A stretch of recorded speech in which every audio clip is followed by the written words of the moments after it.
Estamos de volta com o Linha de Chegada Entrevista, hoje aqui no Catavento Cultural, que é um espaço aqui em São Paulo dedicado à ciência. Estamos com Wilson Fittipaldi e Marcos Pontes.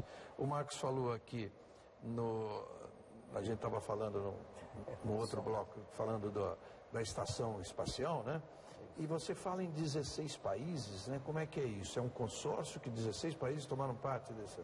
Isso, a estação espacial ela é um laboratório, né, que é montado por 16 países, peças de 16 países.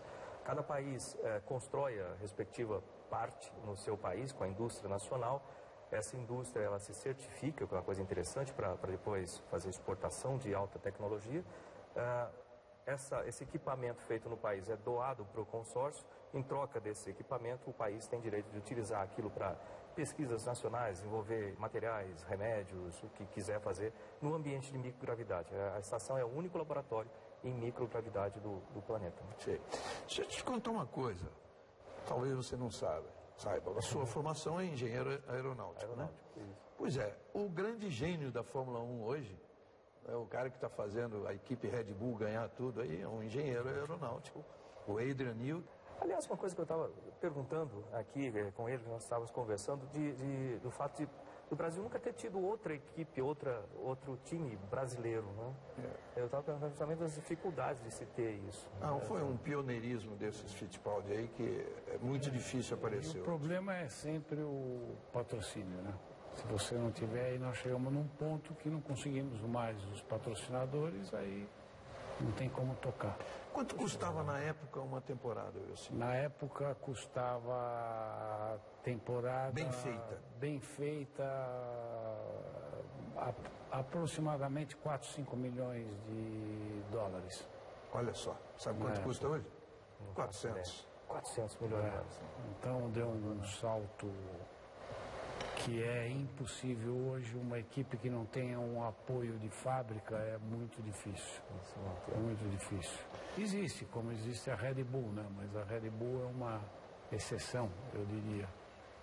Todas as outras têm algum apoio de fábrica ou então, tecnologicamente, elas ficam muito atrás. Que a gente vê no resultado. Quem você acha hoje que está à frente? Claro que é a Red Bull, mas por que por exemplo, Ferrari e McLaren esse ano ainda não conseguiram alcançar? Porque o normal é que elas alcancem. Alcançar? Alcançar o nível. Eu acho que elas alcançarão a Red Bull até no final do ano. Agora, esse Adrian Newey, que você conheceu tão bem, ele vai ter alguma coisa nova ainda para o ano que vem, que ninguém conhece? Ele é uma pessoa muito especial, não é? Nessa área, ele sabe tudo, praticamente. Pena que quando ele começou conosco, era o início da vida dele, né? Também. Técnica esportiva. E então ele teve aquele início que ele aprendeu muita coisa com a gente e depois que ele começou a se mostrar melhor, já foi contratado por uma equipe ou por outra equipe e nós já não tínhamos as condições de mantê-lo dentro da equipe por falta dos patrocinadores, né? Wilson, você já viu ocorreu que a gente viu, por exemplo, nessa corrida de Stock Car domingo, no Rio, um piloto saltar do carro em movimento? Não. A primeira vez que eu vi isso na vida E ele foi esperto, era o que ele tinha a fazer. Ele foi esperto. Eu acho que naquele instante, com a quantidade de fogo que já tinha dentro do carro, eu não consegui entender por que ele não freou o carro mais rápido. Mas vendo as cenas, eu imagino que ele ficou sem freio. Essa é a minha preocupação, até na transmissão eu falei, por que o Tuca Rocha não está buscando o freio para parar de uma vez antes de pular? Né? Isso, mas eu acho que ele já estava sem nada de freio. Vai ver, queimou, ou pode ser que iniciou aquele fogo com vazamento de freio, o óleo de freio pode ser que pegou no disco de freio e pega fogo instantaneamente. O disco está praticamente em brasa. E é impossível você ficar respirando aquilo lá dentro. É impossível. A segunda atitude se ele não for, ele ia morrer. Para fazer seria botar o carro em primeira marcha e cortar a chave elétrica do carro, a geral. Sim. Geralmente essa chave está num ponto que, mesmo Ele tem com acesso. cinto, você alcança essa chave. Agora, é fácil a gente julgar porque nós não estávamos dentro do carro. Se ele pulou, é porque eu acho que ele viu que era a única alternativa naquele instante pular fora do carro. Você viveu uma situação dessa na Argentina, era bem diferente, um Fórmula 1. Não, era diferente. Estava começando a pegar fogo, você saiu fora, compressor. Aí eu saí. Aí, logicamente, naquele instante eu desliguei a chave geral, liguei extintor de incêndio, porque eu vi a fumaça vindo no carro, mas eu não sabia exatamente quanto estava aquele fogo, né? Mas me deu tempo para fazer todas as funções que você tem naquele instante, como você disse, né? Que seria funções naquele instante de emergência. Curioso, viu, uma Marcos? chave liga a outra e... O curioso é que isso foi no primeiro ano da equipe brasileira, da equipe Copersucar, e o Emerson ainda estava correndo na McLaren, numa outra equipe, são irmãos, e o Emerson tinha passado e tinha visto um princípio de incêndio. E na outra volta, o Emerson, sem poder, o Emerson lutando pela vitória, sem poder diminuir a velocidade, mas ele era uma curva, um miolo lá da Argentina, e ele todo preocupado olhando para o Ilcinho, e eu vi a preocupação do Ilcinho imediatamente fazer um sinal para ele de que estava tudo bem.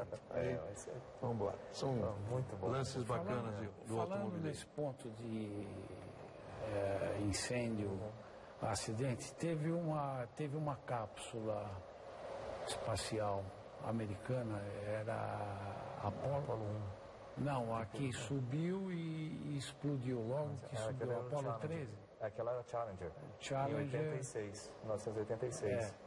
Eu li muito sobre aquilo e se você pudesse dar uma explicação e para nós, porque como eu gosto muito de aeronáutica também, tecnologia, então eu acompanho muito.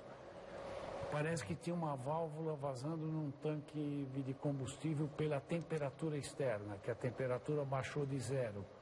E eles tinham que fazer o voo e parece que teve algum problema político, uma certa discordância política.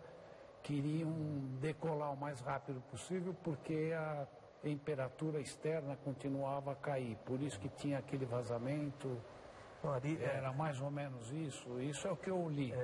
Tem alguma coisa. O Challenger, ele aconteceu em 86, em janeiro de 86. Era uma época que tinha, vamos dizer, os ônibus espaciais começaram a voar em 81. No começo tem todo aquele interesse. Depois, como é normal, está funcionando, começa a cair o interesse. Infelizmente, o interesse aparece quando acontece alguma coisa errada. Um acidente, alguma coisa... E naquele voo tinha a primeira professora no espaço. Era um programa que tinham feito, selecionar uma professora, selecionado uma professora, que foi a primeira astronauta professora.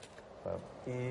Então o voo tinha muita visibilidade por causa dessa professora, as famílias estavam todas lá. E no ônibus espacial tem aqueles 2 foguetes de propelente sólido do lado, e eles são compostos por estágios, né, colocados um sobre o outro, fixados logicamente, mas que entre esses estágios existe um O-ring grande, né? E esse O-ring o fornecedor tinha sido modificado. Que não era a NASA, original. era feito fora da NASA. Não era fora isso? E um fornecedor diferente agora. E do lado dele tem o tanque de propelente líquido. Esse tanque é super gelado, né? E essa variação de temperatura, quando fica muito tempo no pad, acaba interferindo na característica do material. Na vedação desse O-ring. E o que aconteceu durante a decolagem, logo depois que eles fizeram o rolamento, que é feito para checar o controle de atitude do ônibus espacial e para melhorar a comunicação também, com a antena que fica no topo da cabine, ao invés de ficar embaixo, né, com o tancão na frente. Então ele tinha acabado de fazer aquilo e vazou. Imagina a temperatura e o fluxo dentro daquele foguete propelente sólido queimando ali. Ele queima por 2 minutos e 20 aproximadamente aquilo.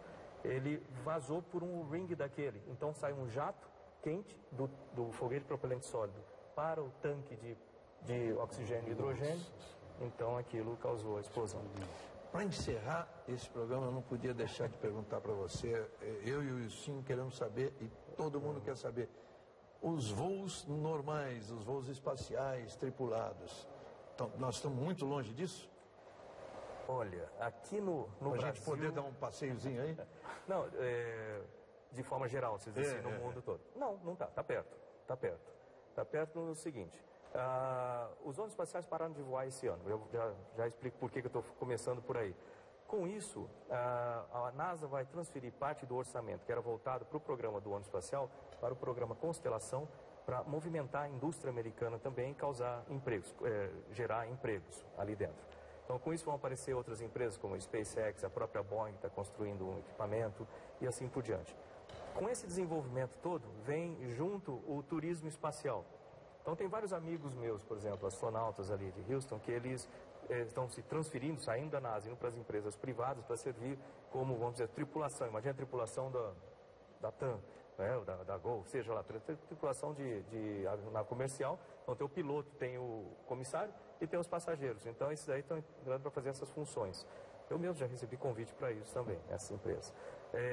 E aí, com isso, eu imagino que dentro dos próximos 5 anos, a 10 anos no máximo, a gente já vai ter vários voos turísticos, né, que vai levar pessoas que não são astronautas, mas vão lá conhecer o espaço dessa forma. Alguns voos suborbitais, de 7 minutos, aproximadamente 0G, e alguns voos orbitais, de 3 dias até 3 meses no espaço, a bordo de estações espaciais prontas para isso.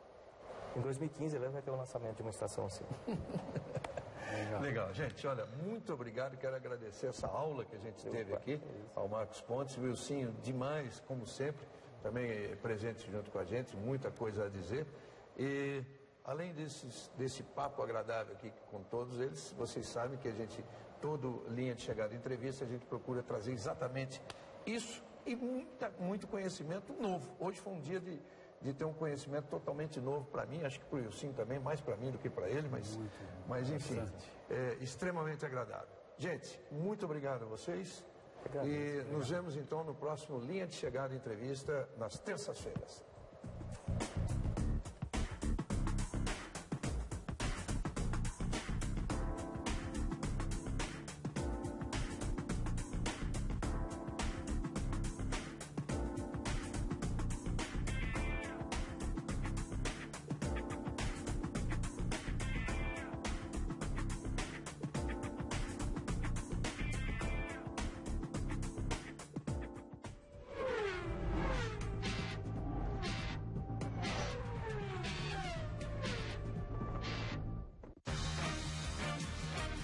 Linha de Chegada.